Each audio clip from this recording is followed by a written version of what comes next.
On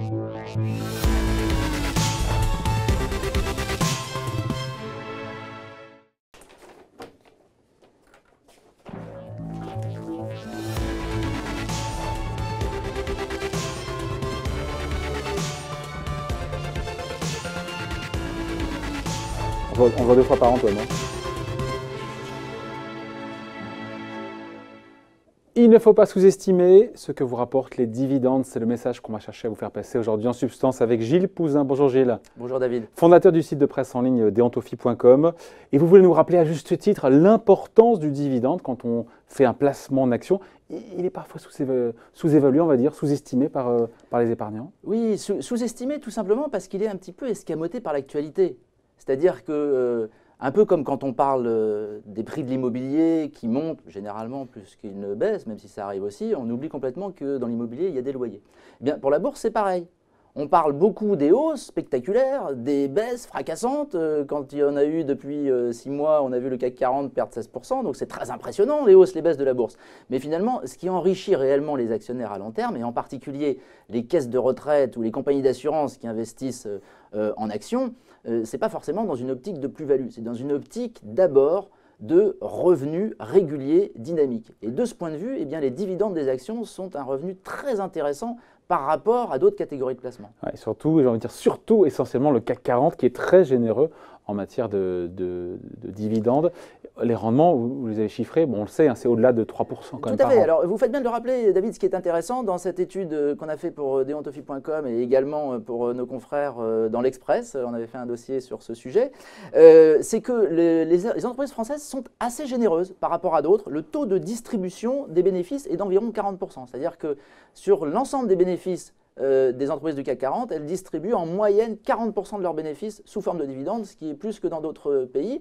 Et ensuite, eh bien, combien rapportent ces dividendes par rapport à la valeur des actions? Ça, c'est très important puisqu'on calcule le rendement, finalement le rendement instantané. Ce n'est pas un rendement comme l'assurance vie ou comme le livret A, c'est-à-dire que ce n'est pas un rendement qui cumule revenus et valorisation du patrimoine. C'est bien la part des revenus par rapport à ce qu'on investit. Donc un peu comme un investisseur immobilier, il achète un bien, ça lui coûte tant, et il a son loyer, c'est la rentabilité par rapport au montant investi. Eh bien, pour l'indice CAC 40, actuellement, après la baisse, le rendement des dividendes est remonté. Bah, évidemment. Il est remonté. C'est une fraction. Hein. Absolument, absolument. Il est remonté assez fortement puisqu'il était descendu avec la hausse de la bourse à moins de 3%. Il était autour de 2,8, 2,9%. C'est le dénominateur, c'est ça hein? Absolument.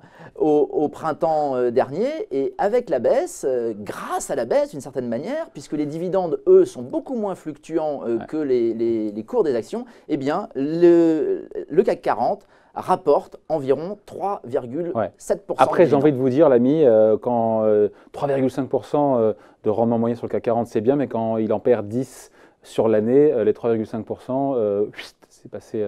Alors, on ne les voit plus. Hein. C'est comme l'immobilier. Hein. Une fois qu'on a acheté un bien, finalement, est-ce que les gens regardent la cote de leur bien tous les jours? Et est-ce que la cote de leur bien serait fiable tous les jours? On n'en sait rien puisque l'immobilier n'a pas la liquidité des actions. Quand je dis c'est un peu la même nature, c'est-à-dire que ce qui est important pour les investisseurs de long terme, c'est la régularité de ces revenus et j'irais dire leur fiabilité.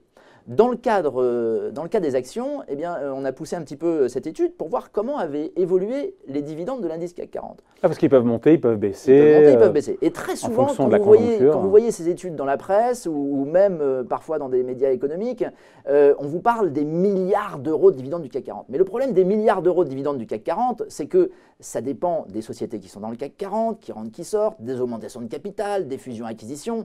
Finalement, on mesure des choses qui ne sont pas toujours très comparables et qui n'ont pas forcément de sens pour les épargnants.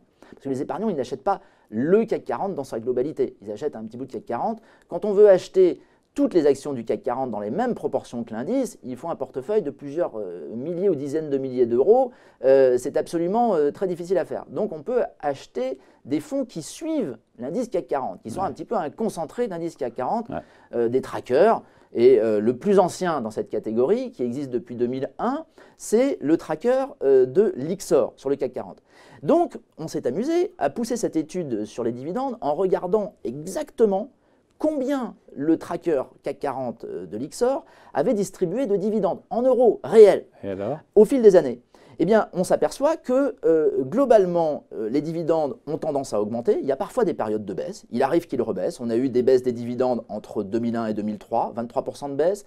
On a eu 15% de baisse des dividendes entre 2008 et 2010. Mais entre 2003 et 2016 ou 2017 mais entre sur longue 2003 période. Et 2016, 2003 étant un creux et 2016 un pic, les dividendes ont augmenté de 121%, soit 6,3% par an. Il n'y a plus de débat là. C'était d'un creux à un pic. On prend une période un peu plus longue. Si on va cette fois-ci depuis 2001, donc entre 2001 et 2018, eh bien là, les dividendes ont augmenté sur cette période de 58%, soit en moyenne de 3,3% par an. Donc les dividendes des actions françaises augmentent bon an, mal an, de 3 à 6% par an. Ce qui est bien plus que l'inflation, évidemment. Plus que l'inflation et plus que les revenus de l'immobilier, qui eux sont quand même limités par un encadrement réglementaire. Que ce soit l'immobilier de logement ou l'immobilier de bureau, il y a des indices de revalorisation des loyers, il y a des indices liés à l'indice du bâtiment. On ne peut pas revaloriser les loyers comme on veut. Ouais. Donc privilégier les valeurs qui ont des dividendes en croissance les plus élevés possibles. Après, certains vous diront que si les rendements sont élevés, c'est parce que le cours de l'action a beaucoup baissé et que l'action est un peu un canard boiteux. Vous connaissez l'argument aussi. Absolument, absolument. Et ça, c'est un point très important dont j'ai discuté avec des gérants de fonds spécialisés dans les dividendes, par exemple CPR Euro High Dividend, je vois que j'avais interviewé, ou d'autres, et qui disent vraiment aux épargnants de faire attention parce que effectivement, la hausse, l'évolution des rendements des actions est beaucoup plus liée aux fluctuations de leur valorisation, comme vous l'aviez dit David, qu'à la progression de leurs dividendes. Les dividendes ont des fluctuations relativement modérées. Quand ils baissent beaucoup moins que la bourse, et quand ils montent beaucoup moins rapidement que la bourse.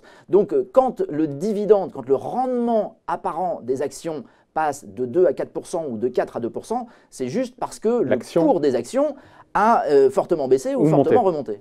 Donc le conseil, on finit là-dessus, le conseil c'est de dire voilà, c'est important le dividende sur longue période. Quand on regarde le CAC 40 dividende réinvesti, il est quasiment au plus haut historique. Oui, il a continué à progresser et il a franchi tous ses anciens sommets, ce qui n'est pas le cas quand on retire les dividendes. Exactement. Merci pour ces explications et ces conseils signés Gilles Pouzin, fondateur du site de presse en ligne deontofi.com. Merci. Merci David.